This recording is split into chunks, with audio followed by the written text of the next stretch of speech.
bíblica para la preparación de este nuevo ciclo de renuevos. Primera carta de Juan, capítulo 1. ¿Lo tienen, amados? Versículo 1 en adelante. Lo que ha sido desde el principio, lo que hemos oído, lo que hemos visto con nuestros propios ojos, lo que hemos contemplado, lo que hemos tocado con las manos, esto les anunciamos respecto al Verbo que es vida. Esta vida se manifestó. Nosotros la hemos visto y damos testimonio de ella, y les anunciamos a ustedes la vida eterna que estaba con el Padre y que se nos ha manifestado. Les anunciamos lo que hemos visto y oído, para que también ustedes tengan comunión con nosotros, y nuestra comunión es con el Padre y con su Hijo Jesucristo. Les escribimos estas cosas para que nuestra alegría sea completa. Amén. Si me le Javier, por favor, que me regale mi Reina Valera textual. Oremos, amados. Padre, iniciamos el camino de nuestra preparación para empaparnos de estas cartas juánicas, a fin de seguir asentando bases más firmes y estables que puedan proyectar una vida cristiana de calidad y comprometida.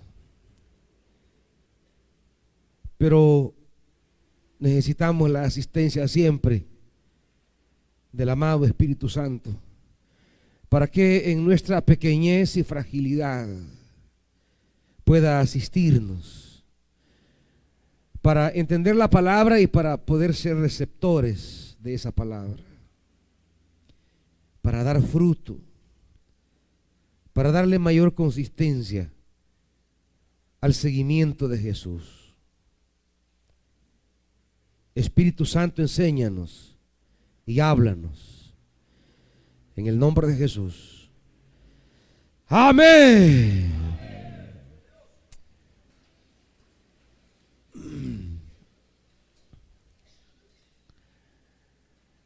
La primera carta de Juan, en realidad más que una carta, es un sermón. A diferencia de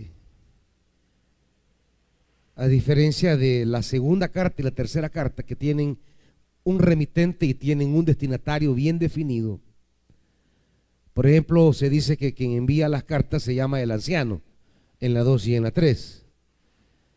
Y también define a quiénes va dirigida. Sin embargo, la primera carta de Juan no tiene esta estructura de carta. Por eso es más bien una pieza homilética, o sea, una pieza de predicación. Es un sermón escrito. Las tres cartas llamadas primera, segunda y tercera no reflejan el orden en que fueron escritas. Más bien la primera carta es la tercera. La segunda sigue siendo la segunda y la tercera es la primera. Las tres cartas reflejan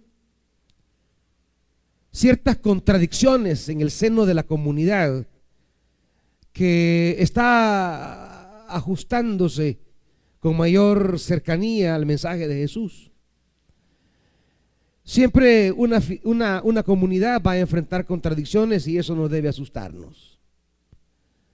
Siempre una comunidad va a enfrentar dificultades y eso no debe deprimirnos. Es más, habrán conflictos al interior de la comunidad. Hay intereses, hay inconformidades, hay herejías que se levantan. Las tres cartas reflejan un periodo de conflicto en la comunidad. La tercera carta refleja los comienzos del conflicto en esta comunidad juánica. La segunda carta refleja el conflicto en sí. Y la primera carta, que es la última en que fue escrita, ya es una carta donde el conflicto ya pasó y Juan quiere consolidar a esa comunidad que se quedó herida, que se quedó lastimada por el conflicto, y escribe para crear bases y fundamentos que le den a la comunidad un apego más cercano al mensaje de Jesús. Esta carta tiene, de acuerdo como está en la Reina Valera, porque la NBI ha hecho un arreglo,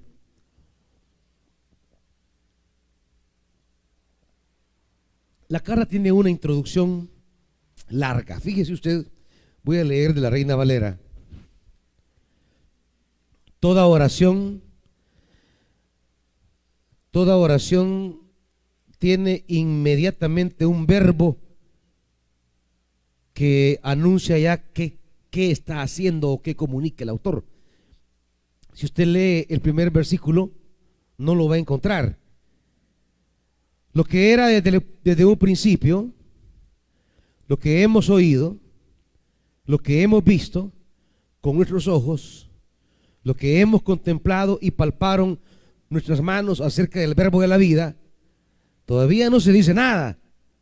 ¿Qué dice el autor a la comunidad? Solo está hablando de algo, lo que era,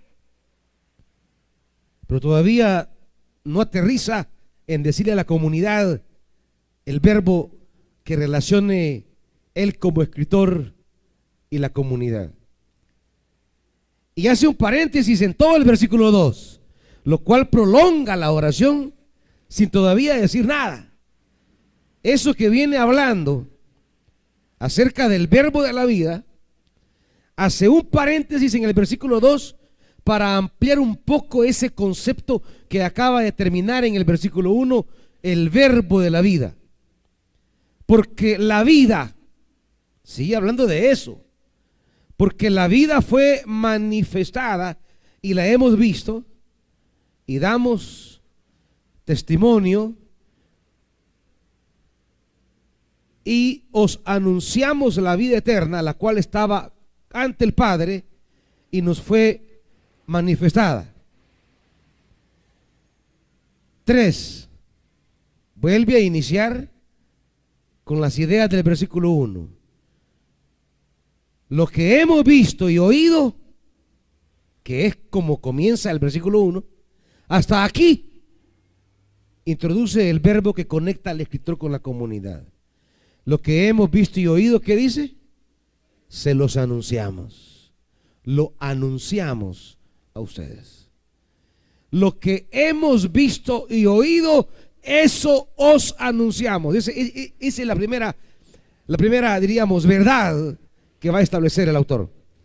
Lo que hemos visto y oído, eso es lo que nos anunciamos. Y luego dirá el propósito de este anuncio. ¿Cuál es el propósito? Versículo 3. Primero es para que tengan comunión con nosotros, y nuestra comunión verdaderamente es con el Padre y con su Hijo Jesús el Mesías. Y luego aterriza diciendo: y estas cosas os escribimos, ¿para qué? Para que nuestra alegría sea completa. Hay varios puntos que el autor quiere asentar esta mañana para nuestra enseñanza. Comencemos con la primera verdad, sencilla. Lo que hemos visto y oído, eso os anunciamos. Subímele un poco, por favor, a los monitores, porque creo que le he dado mucho, no sé a cuál exterior. Dale, 1, 2, 1, 2, 3. Muy bien. La primera tarea, el primer principio que la carta de Juan nos coloca es: hay un contenido, hay una verdad que es proclamada, una verdad que es anunciada. La verdad no es para filosofar. La verdad no es para aglutinar conocimientos en la cabeza. La verdad es para ser proclamada. La verdad es para ser anunciada. La verdad es para comprometernos en un trabajo de misión. La verdad no es para elucubrar sobre ella. La verdad no es para estar dando vueltas en conceptos o ideas. La verdad es para ser proclamada y anunciada. La verdad nos compromete a la misión. La verdad no es para ser una élite de conocimiento. La verdad no es para formar ahí un grupo secreto del saber. La verdad es la comprensión de lo que Dios ha hecho en Cristo Jesús, y esa comprensión nos compromete con la verdad. Si conocemos la verdad, entonces estaremos comprometidos a anunciar la verdad. El creyente, por definición, decíamos en el lanzamiento, es, ¿qué es? ¿Qué es? Decíamos, mensajero. La iglesia, por definición, es mensajera. El creyente es, por definición, siervo y mensajero. Está al servicio de Jesús y al servicio de la proclama del nombre de Jesús. No existe cristianismo ni cristiano que no esté comprometido o que no haya de estar comprometido con la proclama del evangelio. Porque en la proclama del evangelio, ahí viene la vida del ser humano. En la proclama del evangelio, ahí viene el camino de la salvación para el ser humano. Por eso él dice, lo que hemos visto y oído. Hay algo que es el contenido de la proclamación. Y eso es lo primero que Juan quiere enseñarnos ahora. ¿Cuál es el mensaje esencial que la iglesia debe proclamar ahora? ¿Cuál es el mensaje de vida que la iglesia debe traer a la creación ahora? ¿En qué consiste el mensaje de la iglesia hoy? Porque la iglesia hoy se ha encargado de predicar una cantidad de locuras. La iglesia ha creado sus propios evangelios. La iglesia ha inventado sus propios contenidos. La primera verdad que Juan hará esta mañana es volvernos a recordar el contenido esencial de la palabra del evangelio. Volver a poner la piedra angular de la predicación cristiana. Esa, digamos, es la primera. Subíme los monitores, hijo, por favor. 1, 2, 3, muy bien. Volver a colocar la piedra angular que la iglesia, en el camino de su comodidad o su anhelo, ha dejado de lado y ha puesto otros mensajes. La iglesia hoy tiene otros contenidos. La primera carta de Juan quiere volver a poner el fundamento del cual nunca debimos movernos. Cuando la iglesia va evolucionando y va llegando a nuevos contextos y va viviendo nuevas realidades y nuevos desafíos, a veces tiende a inventar contenidos. O cuando la iglesia tiene metas que no son las metas que propone la Biblia, y una de las metas que ha sofocado a la iglesia es el anhelo por crecer. Una de las metas que ha sofocado a la iglesia es el anhelo de sumar, multiplicar. Y todas las iglesias tienen una visión equivocada de lo que es ser iglesia. Todas hablan de la multiplicación, que sumemos más. Todos hablan de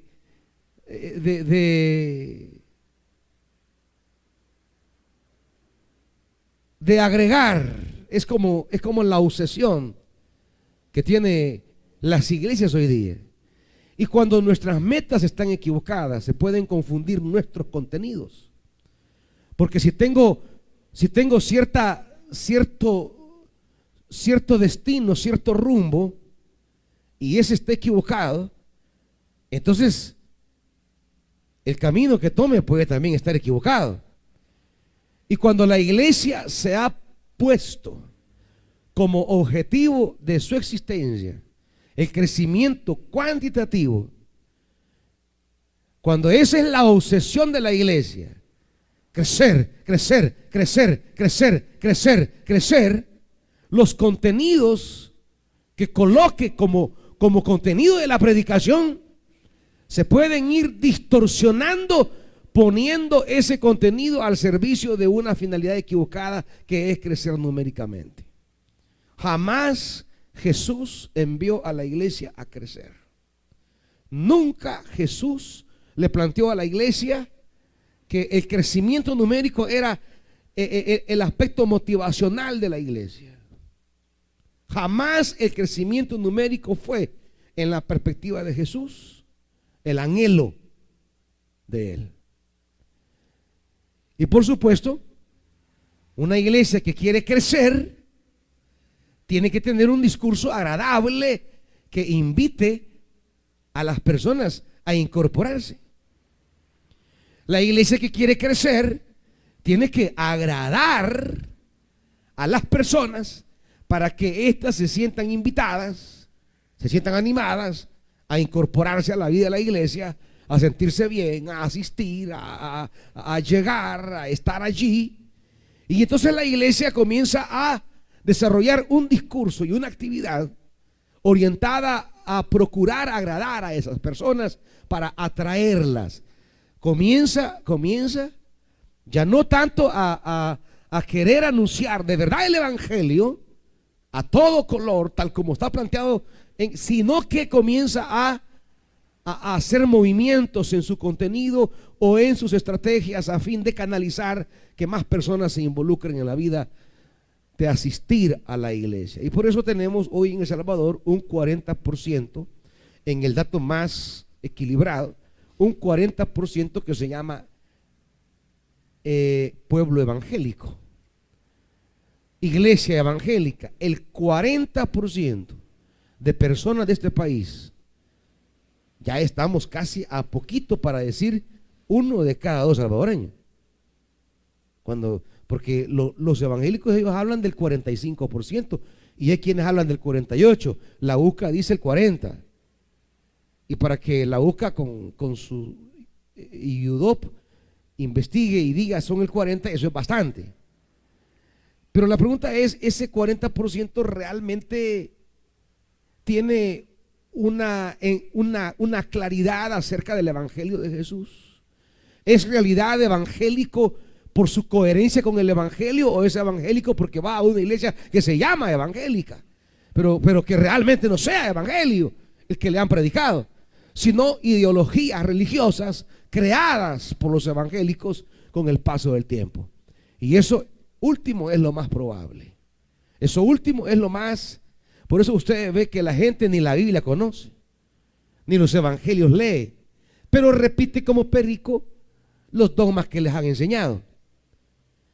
No lee la escritura ni la interpreta, pero repite los dogmas y doctrinas, la sana doctrina. Hay iglesias que dicen, tenemos una sana doctrina y esa es nuestra gran fortaleza. Sana doctrina, y se están muriendo. Sana doctrina y nadie proclama la palabra. Sana doctrina y los pastores no están comprometidos con la proclamación del evangelio. Sana doctrina y están cerrando las iglesias. ¿Será eso en verdad una sana doctrina? ¿O se habrán engañado llamándole sana doctrina a lo que es veneno doctrinal? Están bebiendo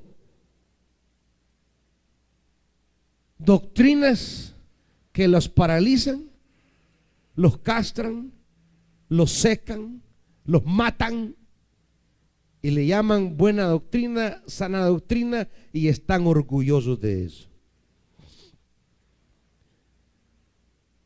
A lo que Jesús nos mandó, y es lo que el autor dice, esto os anunciamos. Lo que Jesús mandó a la iglesia es anunciar, proclamar, no para fines de crecimiento numérico, Indudablemente la proclamación va a producir frutos, pero frutos de la proclamación, no frutos de estrategia de agradar a clientes, frutos de la proclamación, porque la palabra siempre trae un fruto. El evangelio siempre va a germinar, no en los niveles cuantitativos con que sueña la iglesia, porque el evangelio quiere provocar levadura y no masas. El evangelio quiere provocar un grupo pequeño pero capaz de fermentar la creación. Nuestras estrategias de ir crecimiento han creado masas, pero no han creado levadura. Al evangelio no le interesa respuestas multitudinarias. Jesús jamás se alegró con eso. Lo reflejan una y otra vez los evangelios. Vean rápidamente Lucas.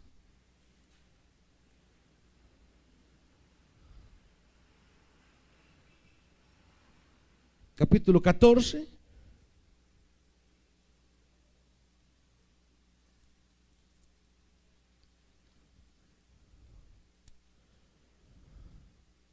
Versículo 25.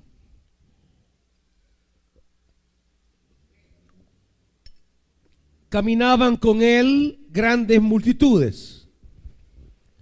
Eso aflige a Jesús. No es motivo de alegría para Jesús. Cuando las masas van tras un mensaje o una proclamación, hay que preocuparnos. Pueda que no hayan entendido. No le alegran los números a Jesús. Quiere depurar las grandes multitudes. Grandes multitudes iban con él. Él se volvió y les dijo: ¿qué? ¿Da acción de gracias? ¿Se siente un líder realizado porque hay una gran multitud siguiéndolo? ¿Se siente un pastor de éxito? ¿Se siente un hombre realizado como líder social? No.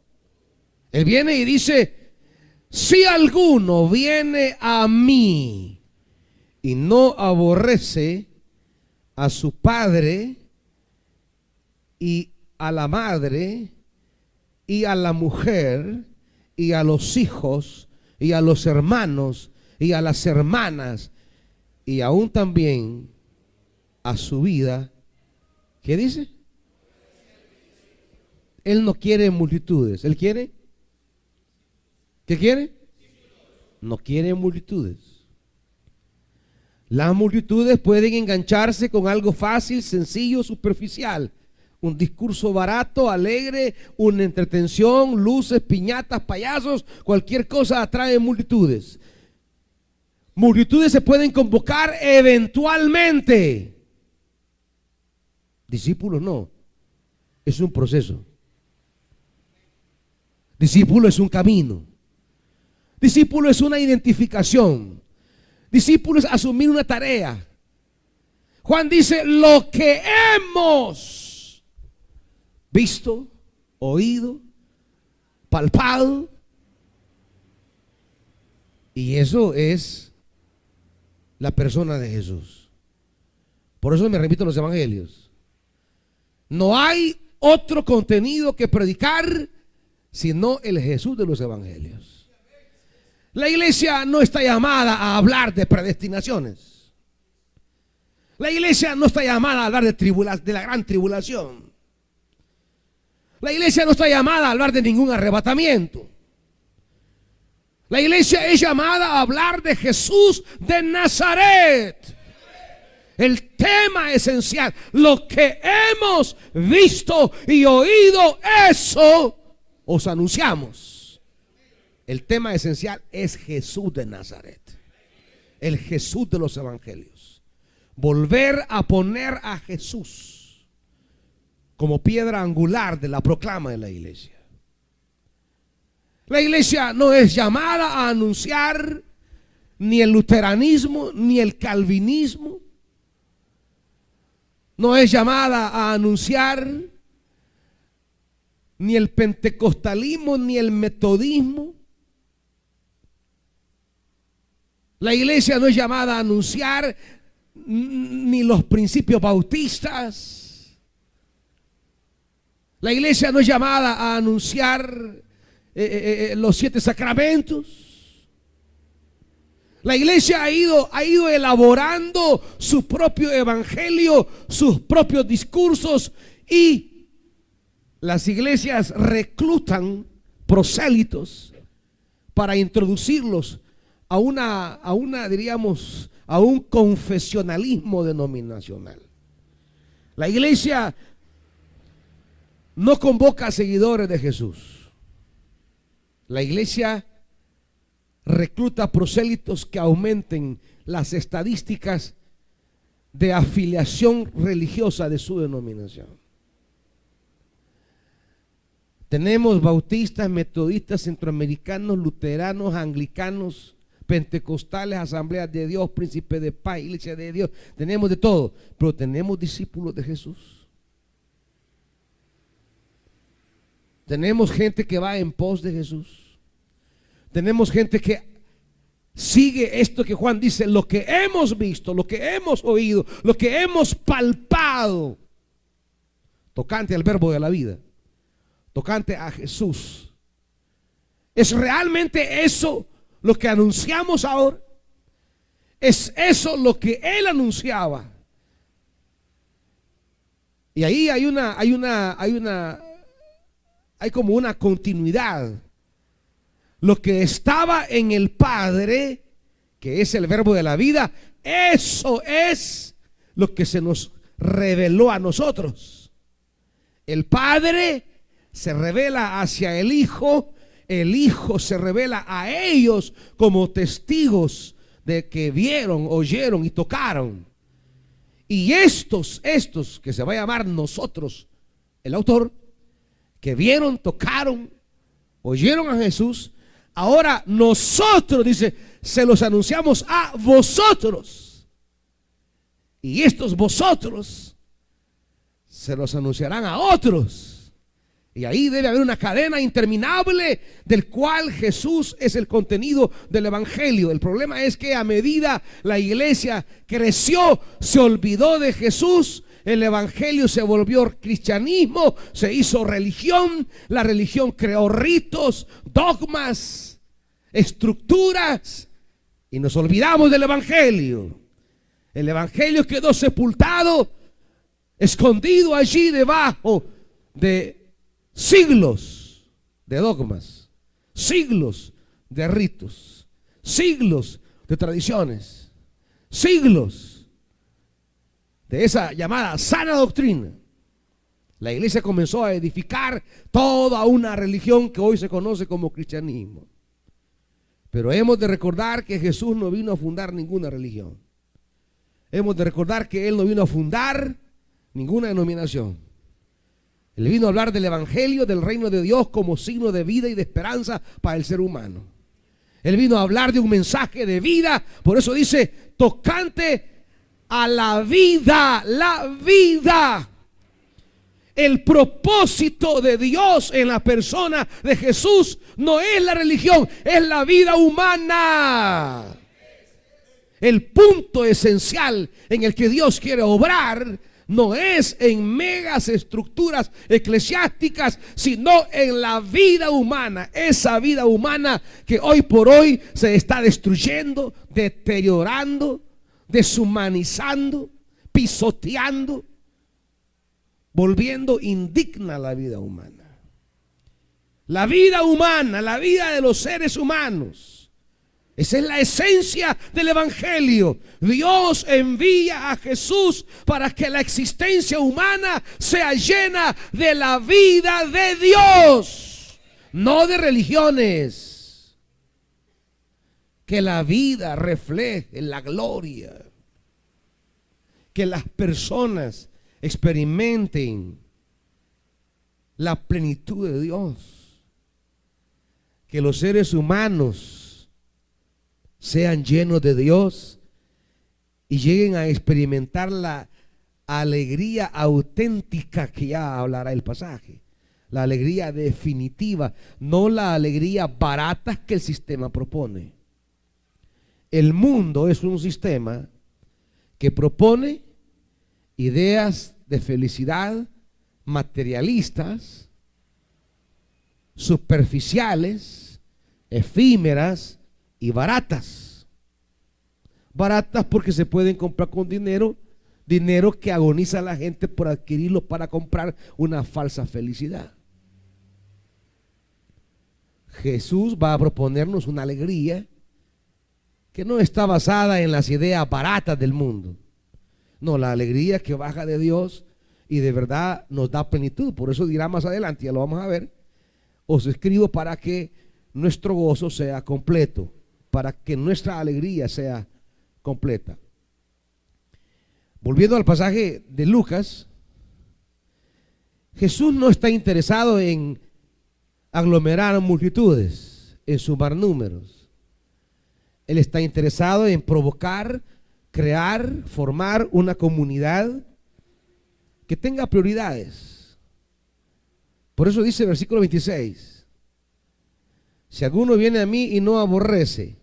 Esa frase, no aborrece, es un hebraísmo, es decir, una manera de hablar de los hebreos. Y ese hebraísmo significa aborrecer, significa amar menos. Por eso dice: a Jacob amé y a Esaú aborrecí. No es que Dios tenga ese tipo de odio, sino que quiere decir: yo elegí a Jacob y no elegí a Esaú. Esto es hablar de prioridades. Elegí a Jacob y no elegí a Esaú. Eso significa aquí, el tema aquí es de elección. El que no me elige a mí por encima de su papá, el que no me elige a mí por encima de su mamá, el que no me elige a mí por encima de su mujer, el que no me elige a mí por encima de sus hijos, el que no me elige a mí por encima de sus hermanos y hermanas, el que no me elige a mí aún sobre su propia vida, ¿qué dice? No puede ser mi discípulo. El que no elige a Jesús antes que su noviecito, antes que su noviecita. ¿Ustedes creen que ese hombrecito, esa mujercita, es su alegría? No puede ser mi discípulo. El problema hoy día de las iglesias es que hay multitudes llenando los templos para quienes Jesús no es su prioridad. Llegan a vivir una religión nada más. Llegan a experimentar una religiosidad, pero realmente Jesús no es el ente que configura su vida. Jesús no es el punto de referencia en torno al cual Él construye su vida, proyecta su existencia, perfecciona su caminar. Jesús no es realmente el componente significativo de su existencia sobre la tierra. Hay gente que están en las iglesias y el dinero es su Dios. Si no tienen pisto, no son felices. Si no tienen pisto, se deprimen. ¿Y qué le pasa ahí? Es que nada. Y yo he visto un celular bien chulo ahí, miren, no puedo. ¿Y qué quiere? Es que yo quisiera Pizza Hut y mire. Es que yo quisiera una McDonald's y mire. Solo comida chatarra. Nada de decir quisiera hacer un sompón de frijoles nuevo para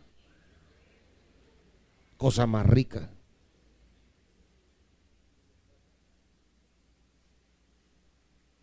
Saludable y más barata.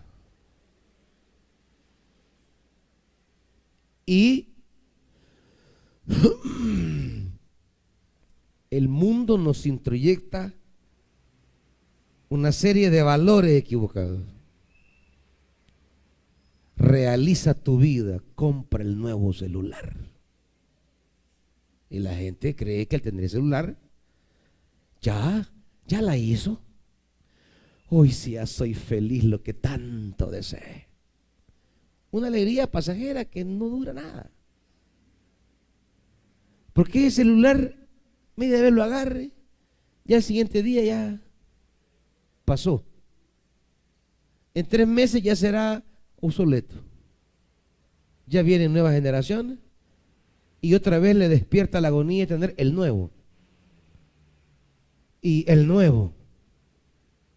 Y ahí va la gente descontrolada, ávidamente detrás de todos los productos con que el mercado quiere hacerle sentir que usted vale y provocarle una felicidad que nunca es felicidad. ¿Y sabe qué? El mundo y la iglesia tienen los mismos valores. La iglesia realmente no tiene en Jesús la plenitud de su alegría. Jesús no era rico en su época. No tenía las comodidades de un palacio ni los beneficios de sacerdocio.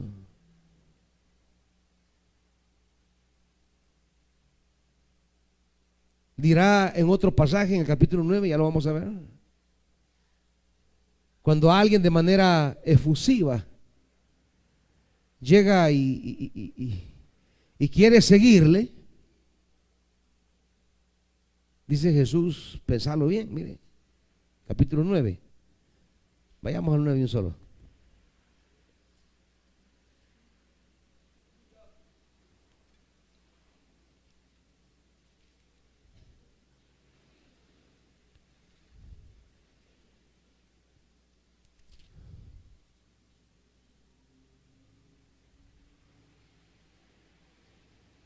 Capítulo 9, versículo 57.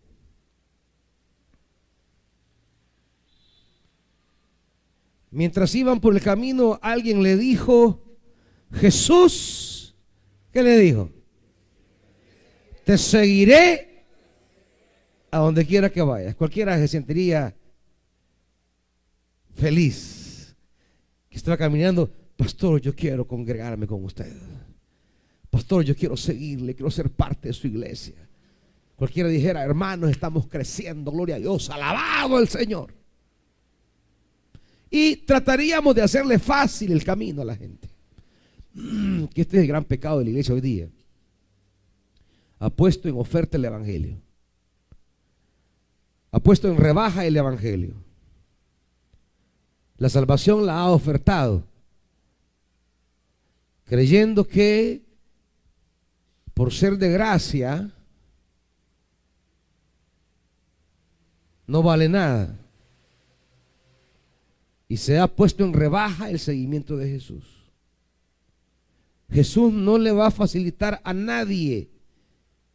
Jesús prefiere que no lo sigan a que lo sigan sin saber por qué lo siguen.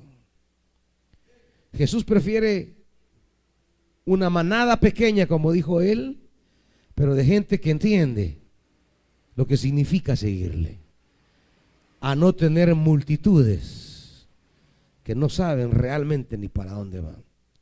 Cuando este hombre de manera espontánea, emocionalmente quizás, como toman decisiones emocionales muchos aquí, aunque el evangelio toque nuestras emociones, la decisión de seguir a Jesús no debe residir exclusivamente en una cuestión emocional. Aunque seguir a Jesús es emocionante, pero no es la emoción la que debe determinar el seguimiento. En el seguimiento hay personas que apresuran su palabra. Sí, Señor, te seguiré a donde quiera. Y Jesús no trata de suavizar ni hacer fácil. ¿Qué le dice? 58.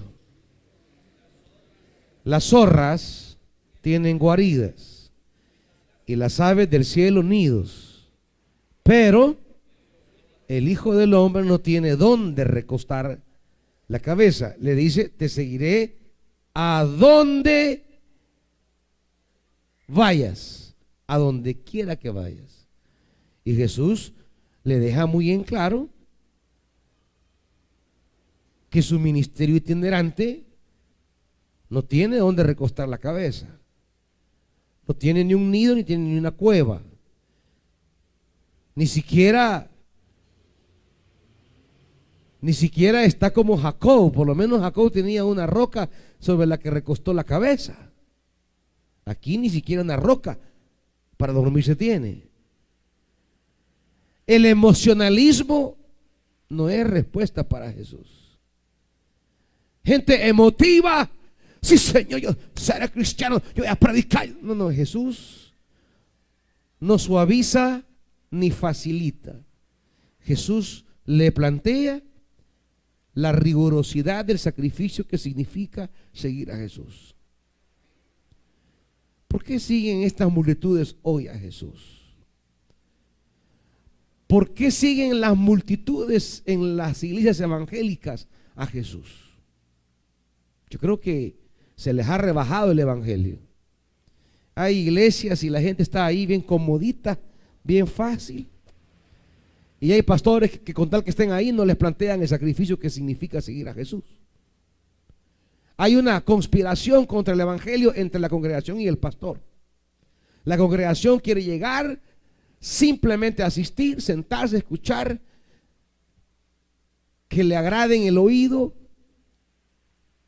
llevarse alguna idea bonita, pero jamás comprometerse. Y el pastor, con tal que la gente sí esté allí, pues le va a hablar de temitas alusivos a sus intenciones, deseos o intereses. Y el sermón de ahora será cómo llevarse bien en el hogar el hombre y la mujer. No está malo, pero no es el evangelio. Eso lo puede dar un terapista psicológico. Eso lo puede dar cualquier grupo de terapia familiar. Pero aquí estamos para predicar el evangelio, no para dar charlas. ¿Cómo hacer amigos? El tema hoy, ¿cómo hacer amigos? Ese no es el evangelio. No es un mal tema, pero no es para darlo aquí. Allá por allá que hagan un subclub si quieren. Esos son temas de club social. No hemos sido llamados a dar charlas sociales, sino a proclamar el evangelio que es Jesús, lo que hemos visto, lo que hemos oído, lo que hemos tocado. Y no es fácil. Por eso lo colgaron en la cruz, porque su mensaje no era fácil. Hoy se predica a un Jesús desentendido de los conflictos humanos. Se predica a un Jesús tan celestial, tan divino, como que no haya relación con la problemática humana. Jesús no murió. A Jesús lo asesinaron. ¿Por qué? No murió de muerte natural, no murió de viejo, no murió accidentalmente. No es que iba pasando y le cayeron unos clavos,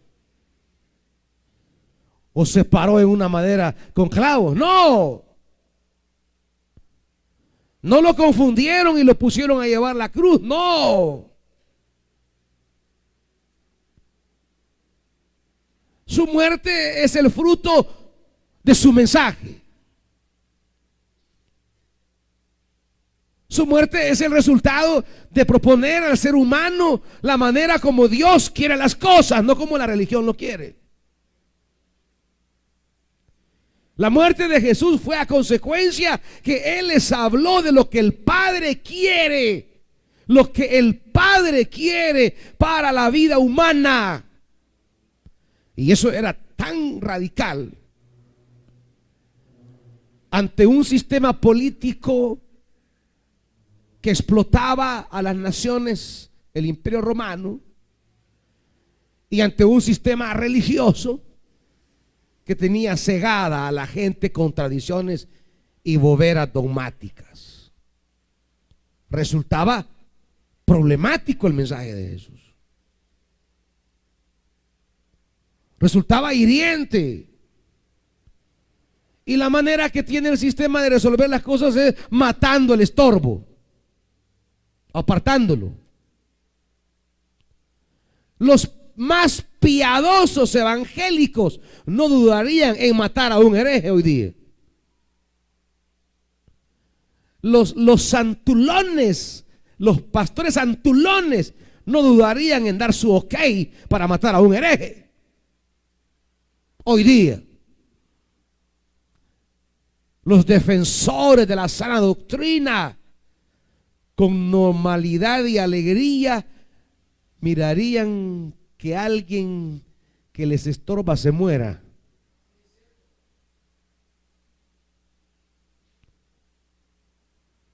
Quisieran que se murieran sus estorbos religiosos. Pero son piadosos, son santos. Eso pasó con Jesús. Iglesia, el principio más revolucionario que necesita la iglesia hoy día es volver a Jesús.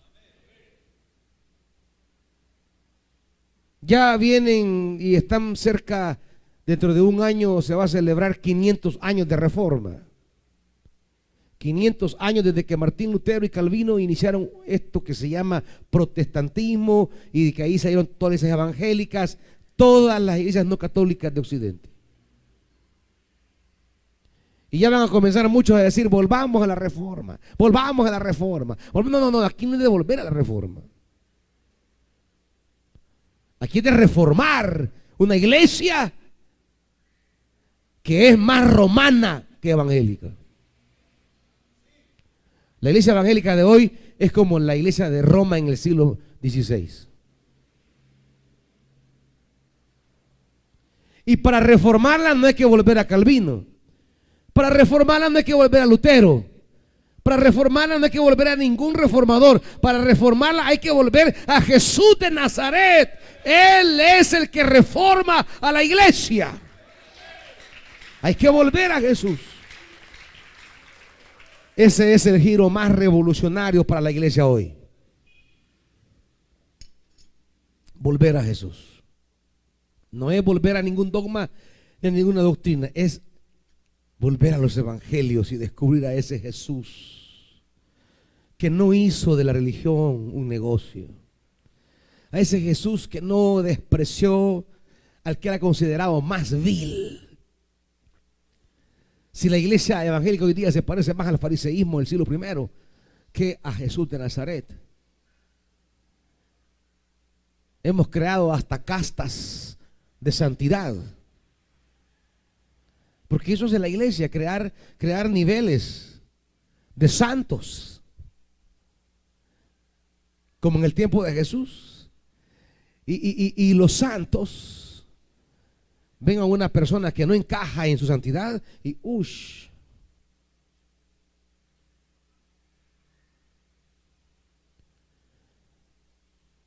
¿Qué tal aparece por ahí un hermanito buscando a Dios y viene con el pelo todo parado y pintado de anaranjado? Y que trae por aquí unos hoyos que se hacen. Y tatuado el lomo. Y se sienta la santa ahí. Y se sienta toda a la par. Uch, me cambiaré de lugar. La santa.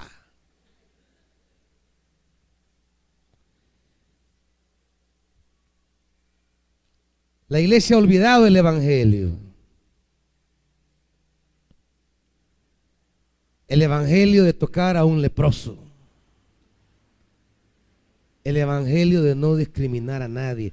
La iglesia es bien discriminativa. La iglesia evangélica es discriminativa. Le encanta uniformarse. Si la iglesia ideal para muchos líderes es que todos caminen igual, que todos hablen igual, que todos se peinen igual, que todos coman igual, que todos igual, todos igualitos. Si de repente aparece uno que no encaja, échenlo de aquí.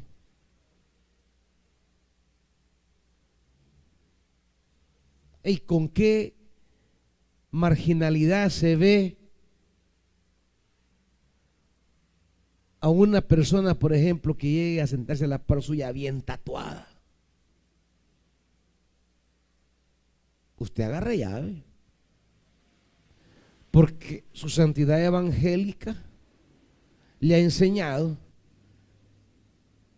que ese está endemoniado.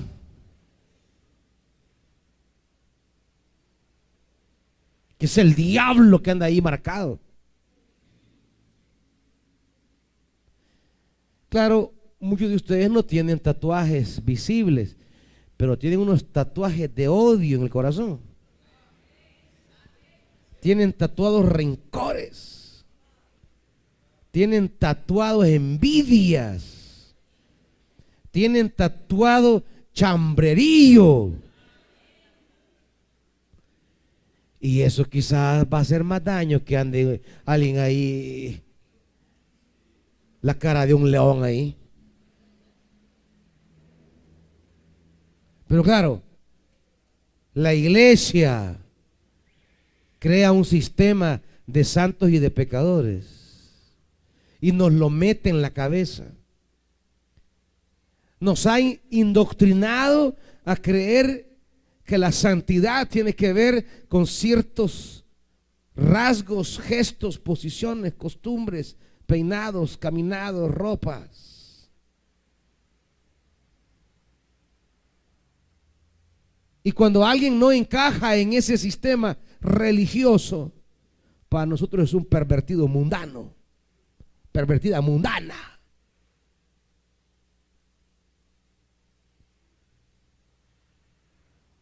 Jesús tenía gente en su grupo que era bien despreciada por la sociedad.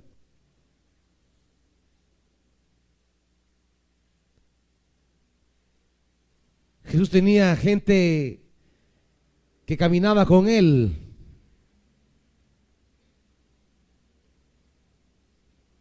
cuando entran personas al evangelio que tal vez en su vida pasada se hicieron sus pinturas o que se han hecho sus pinturas. Yo particularmente no tengo crisis con eso. Y entran al evangelio, esa gente anda con la tensión de andarse tapando una estrella que se hicieron. Ay, que no me lo vean los hermanos, que la rosa que me puse, a escondérmela y ya no pude usar ni tirante, ya no pude, y la gran crisis, cuidando que no se le vea eso.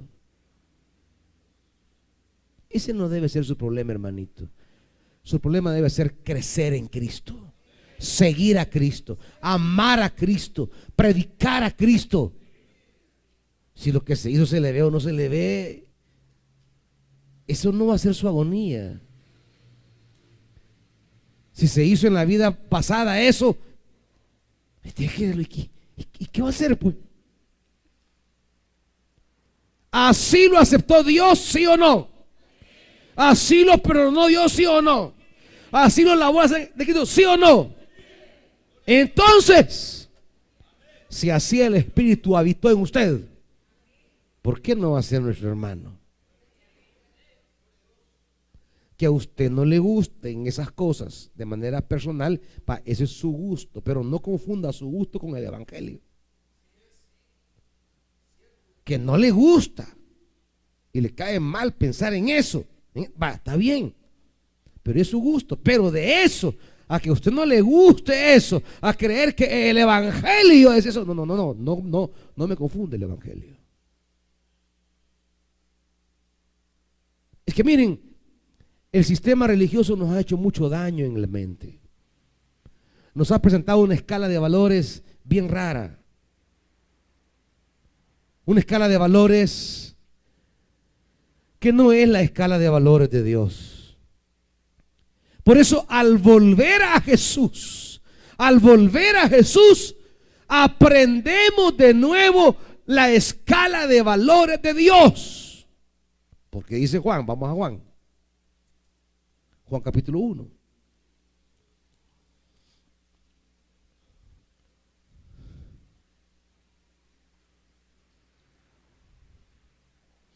¿Lo tiene? 3 versículos rápidos del capítulo 1. Versículo 1. En un principio era la palabra o el verbo, el logos. Y la palabra, el verbo, estaba con Dios. Y Dios era el verbo. Eso es lo primero. Allí, en la eternidad, en la esencia divina, en la esfera divina, ahí estaba el verbo. Ahí estaba la palabra. ¿Estamos? Originalmente en ese mover de Dios estaba el logos. Versículo 14. Y ese logos se hizo carne y puso su tienda entre nosotros. Y aquí aparece el lenguaje de Juan en la primera carta. Y contemplamos su gloria. Gloria del unigénito del Padre, lleno de gracia y de verdad. Primera verdad, el logos estaba allí en la esfera divina, donde Dios se mueve y existe, ahí estaba el logos. Pero un día ese logos sale de esa esfera divina y entra a la esfera humana. ¿Ya? Ese es el evangelio. Y estando en la esfera humana, versículo 18, nadie ha visto jamás a Dios, el unigénito Dios que está en el seno del Padre. Él lo ha dado a conocer, Él lo ha revelado. Ese logos que estaba con el Padre y que ahora se ha hecho hombre, ese logos, esa palabra, ahora Él nos revela al Padre. Esa fue la tarea de Jesús. Esa fue su misión. Él no tuvo otra misión. Nos ha dado un conocimiento exacto, es la traducción mejor, de Dios. Entonces, la tarea de Jesús es mostrarme al Padre. Por eso le dice a Felipe, cuando él le dice, muéstranos al Padre, 14, vea conmigo 14. Juan 14.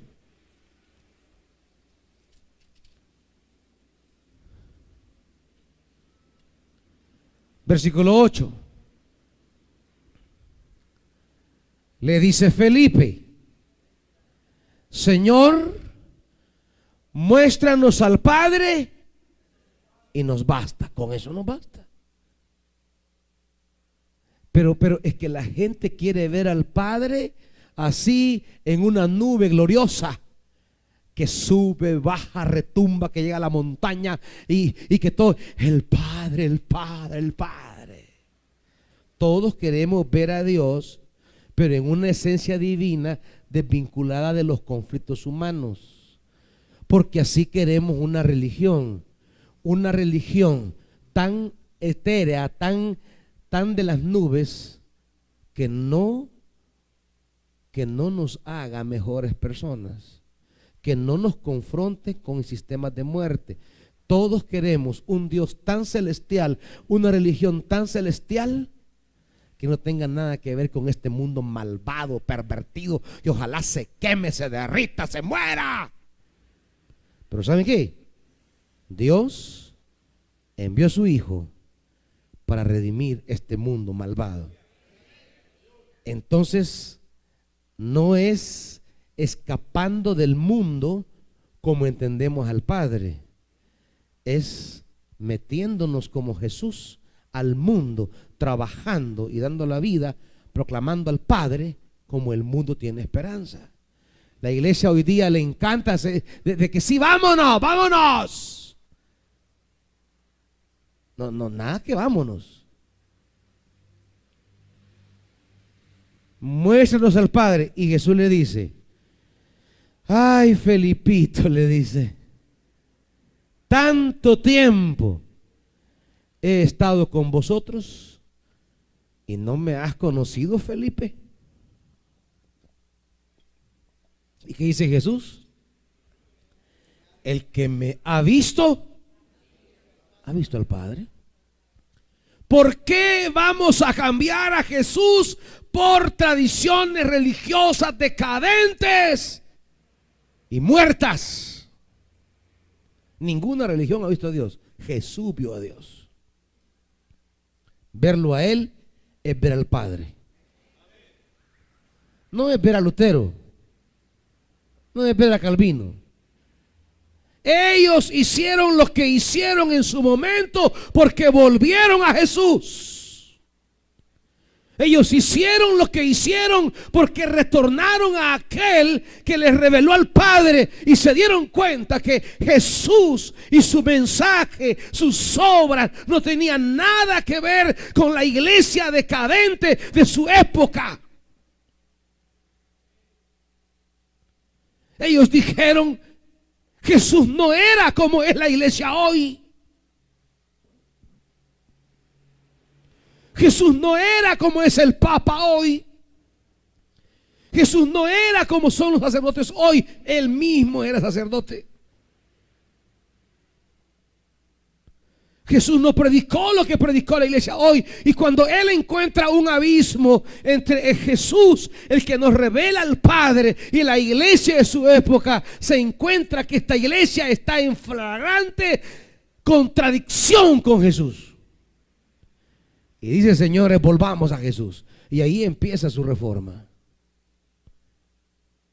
Cualquier reforma de una iglesia evangélica pervertida como la de hoy solamente comienza cuando volvemos a Jesús. Si no volvemos a Jesús, cualquier acción de reforma será palabrerío barato y obra muerta. No hay dogmas, doctrinas ni filosofías que renueven a la iglesia, solo Jesús lo hace. Por eso dice Juan, lo que hemos visto, lo que hemos oído, lo que hemos tocado, eso os anunciamos, es que no hay otra cosa. Felipe 10. ¿No crees que yo estoy en el Padre y el Padre en mí? Yo os digo que las palabras no las hablo por mi propia cuenta, sino el Padre que mora en mí hace sus obras. Creedme que yo estoy en el Padre y el Padre en mí. Si no creed a causa de las obras mismas. Este es el tema de la iglesia hoy día. La iglesia debe volver a Jesús porque es Jesús quien nos revela al Padre. Y cuando veamos a Jesús, vamos a encontrar un Jesús que no tiene nada que ver con lo que es la iglesia hoy día. Vamos a encontrar a un Jesús que no tiene obsesión por lo que obsesiona a la iglesia hoy día. Vamos a encontrar a un Jesús que no tiene las prioridades que tiene la iglesia hoy día. Vamos a encontrar a un Jesús que nos va a revelar al Padre en toda su dimensión y que nos invita a ser sus discípulos, a caminar por este mundo en la misma línea de pensar que tuvo Él. Seguir a Jesús no es convocarme a ser cristiano, porque Jesús no fue cristiano. Seguir a Jesús es ser convocado a conocer al Padre y a ser como el Padre. Eso es. Por eso ustedes ven que en esta iglesia no le estamos metiendo doctrina a nadie. Y siempre les digo, les van a preguntar, ¿y qué creen ustedes sobre tal tema? Les van a decir. Que un día los vamos a conocer para que sepan de qué les están hablando, pero no para meterles en doctrina. Porque la tarea nuestra no es meter doctrina a nadie. De eso estamos hastiados. La tarea nuestra no es meterle moralismos a la gente. De moralismos destructores estamos hastiados. Lo que la gente necesita es vida. Y esa vida está en Jesús de Nazaret. Esa vida está en el Espíritu Santo. Una vida guiada por Jesús y por el Espíritu. Es una vida que se va a parecer al del Padre. Y si se parece a la del Padre, usted es discípulo de Jesús. Es hijo de Dios. Si se parece a la de su Padre. Pero aquí hay unos hijos que no se parecen mucho al Padre.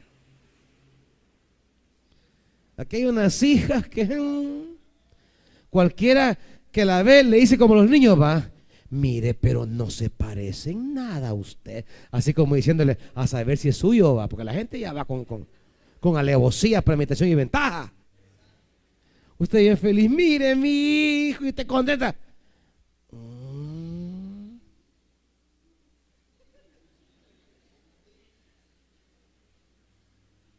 Mire, pero se parece a la mamá quizá, va, porque de usted no tiene nada.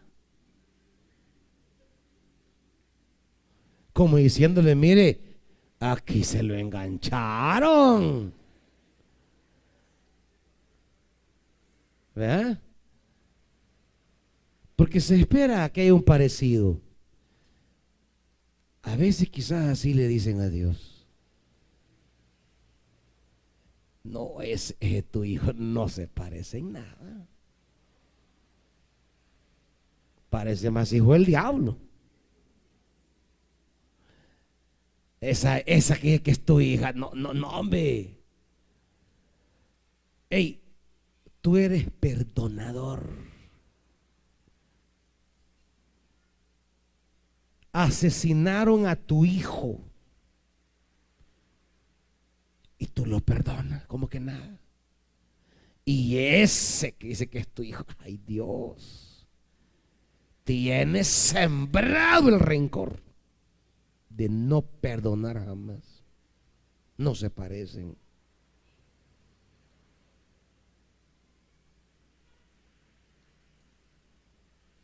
Caminar con Jesús, servir a Jesús, es parecerse a Él.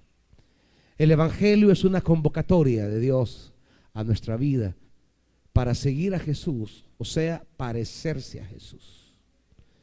Porque en gente que se parece a Jesús, este mundo tiene esperanza.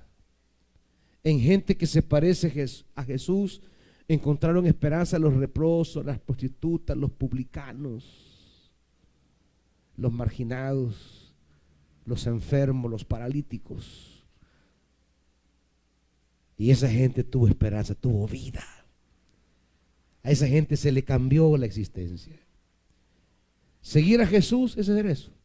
Parecerse a Él en la capacidad espiritual de inyectar una vida que viene de Dios. Transferir a otros una mentalidad, una manera de ser que se parezca a la de Dios. No es andar buscando conversos para la iglesia. Proclamamos, pero ¿qué proclamamos? Proclamamos a Jesús, su fuerza de cambiar. Pónganse de pie, amados hermanos.